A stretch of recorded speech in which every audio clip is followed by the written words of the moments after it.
And direction ratios काफ़ी important है ये, ठीक है।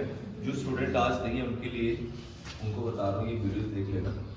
तो देखिए क्या है, ये एक 2D प्लेन पे पहले बता रहा हूँ, ये हमारा एक्स एक्सिस है और ये हमारा वाई एक्सिस है और ये हमारा आर वेक्टर है, ठीक है। इस एक्स एक्सिस ने आर वेक्टर के साथ जो एंगल बनाया उसे अल्फा बोलते हैं और इस आर वेक्टर ने वाई एक्सिस से जो एंगल बनाया उसे हम बीटा बोलते हैं। डायरेक्शन कोसाइन पे होते हैं इनका जो कॉस एंगल होता है जिसको मैं बोलता हूँ कॉस अल्फा कॉस बीटा, ये डायरेक्शन कोसाइन होती है। 2D में बताया था, अब हम 3D में पढ़ने वाले हैं। 3D में क्या होगा, एक एक्स एक्सिस होगा, एक वाई एक्सिस होगा और एक जेड एक्सिस होगा। ये हमारे एक वेक्टर आर वेक्टर है। इस आर वेक्टर ने एक्सिस के साथ जो एंगल बनाया उसे हम अल्फा बोलते हैं और इसने वाई एक्सिस का जो एंगल है उसे हम बीटा बोलते हैं और इस आर वेक्टर ने जेड एक्सिस का जो एंगल उसे हम गामा बोलते हैं। डायरेक्शन कोसाइन पे होता है इनका जो कॉस एंगल होता है जिसको हम बोलते हैं cos alpha cos beta cos gamma, तो ये डायरेक्शन कोसाइन है।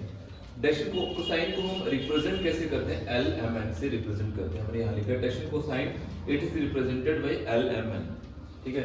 तो एल बराबर हमारा क्या होता है, कॉस अल्फा, याद रखना है, एम बराबर कॉस बीटा और एन बराबर कॉस गामा है।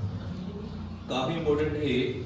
और जब हमें अल्फा बीटा गिवन होगा और एल एम एन पूछेगा, एल एम और एन पूछेगा तो हम ऐसे फाइंड कर सकते हैं। एक प्रॉपर्टी काफी इंपॉर्टेंट है, आपने याद रखना है, आगे यूज होगा। L square plus M square plus N square बराबर 1 होता है। और जो हमारा एल का वैल्यू है, एल बराबर कॉस स्क्वायर अल्फा, एल का वैल्यू कॉस अल्फा है तो यहाँ रखेंगे कॉस स्क्वायर अल्फा हो जाएगा, एम कॉस बीटा है तो कॉस स्क्वायर बीटा हो जाएगा और N cos square gamma is equal to 1 आ जाएगा। तो डायरेक्शन कोसाइन सिंपल बता रहे हैं, direction cosine it is represented by L M N से हम इसको लिखते हैं। काफी इंपॉर्टेंट है, बता रहा हूँ, ये आगे यूज होगा। 11.1 का इंट्रो भी यही है और 10.2 में भी यूज होगा। अब बात करते हैं डायरेक्शन रेशियोज का। Direction ratios it is denoted by A B C, जबकि डायरेक्शन कोसाइन को एल एम एन से लिखा जाता था, बट डायरेक्शन रेशियोज को हम डिनोट करते हैं ए बी सी से। डायरेक्शन रेशियोज क्या होते हैं, एक नंबर या वैल्यू, ठीक है, जो प्रोपोर्शनल टू डायरेक्शन कोसाइन होता है। तो L बाई ए आ जाएगा, M बाई बी आ जाएगा, N बाई सी आ जाएगा। अब हमें क्या करना है कि अगर हमें L का वैल्यू चाहिए और डायरेक्शन रेशियोज गिवन है ए बी सी, तो फार्मूला होगा a by root A square plus B square plus C square, क्योंकि L के नीचे क्या है, a है, तो a by root A square plus B square plus C square करना है। L के नीचे क्या बताएं, b, तो b by root A square plus B square plus C square आ जाएगा।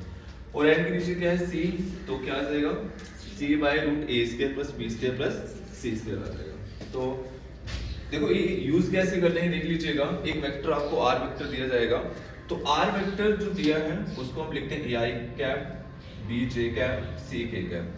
तो यहाँ पे आई जे के के जो कोफिशिएंट होते हैं आर वेक्टर में वो हमारे डायरेक्शन रेशियोज होते हैं। और आपको यहाँ पे डायरेक्शन रेशियोज आपके आगे देखिए क्वेश्चन कैसे पूछा जाएगा।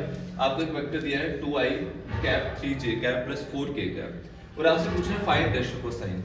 आपको अगर आपको यहाँ पे डायरेक्शन कोसाइन फाइंड करना है तो आपको दो चीजें चाहिए। पहली चीज एक तो डायरेक्शन रेशियोज चाहिए, डायरेक्शन रेशियोज, क्योंकि या तो आपको डायरेक्शन रेशियोज पता चल जाए या तो आपको अल्फा बीटा गामा पता चल जाए। तो आर वेक्टर में जो आई जे और के के कोफिशिएंट है इसको हम ए बी सी बोलते हैं। तो यहाँ पे डायरेक्शन रेशियोज के आगे इसके 2 3 4, तो ये ए बी सी आ गया। जब आपके पास ए बी सी आ गया तो डायरेक्शन कोसाइन निकाल सकते हैं। एल बराबर A by root A square B square C square करना, तो ये सारी वैल्यूज आपके पास है, तो आप तीनों फाइंड कर सकते हैं, एल एम एन फाइंड कर सकते हैं। दूसरा तरीका बता रहा हूँ, दूसरा ये है, ये एक एग्जांपल है। एक लाइन पर आपको 2 पॉइंट दे देगा और आपको पूछेगा डायरेक्शन कोसाइन फाइंड करके बताइए। तो तब फाइंड करने के लिए सबसे पहले आपको होता है डायरेक्शन कोसाइन के लिए या तो आपको अल्फा बीटा गामा पता चल जाए या तो आपको डायरेक्शन रेशियोज पता चल जाए। तो डायरेक्शन रेशियोज कैसे फाइंड करना है, एक लाइन पर जब 2 पॉइंट पता है तो मैं सिंपल एक फॉर्मूला बता रहा हूँ। आपको x2 में से x1 माइनस करना है, रेशियो y2 माइनस y1 करना है और z2 माइनस z1 करना है और यही आपका ABC हो जाएगा। कैसे क्वेश्चन आएगा, एक लाइन पर 2 पॉइंट दिए गए हैं, जैसे 1 2 3 4 एक एग्जांपल मैंने लिया है और b हमें लिया है 4 5 3। फाइंड डायरेक्शन कोसाइन पूछ रहा है, तो डायरेक्शन कोसाइन के लिए आपको क्या करना है, ये x2 है, 4 में से 2 माइनस कर दो 2 बचेगा, 5 में से 3 माइनस कर दो 2 बचेगा, 3 में से 4 माइनस कर दो -1 बचेगा। तो ए बी सी, इसको ए बी सी बोलते हैं।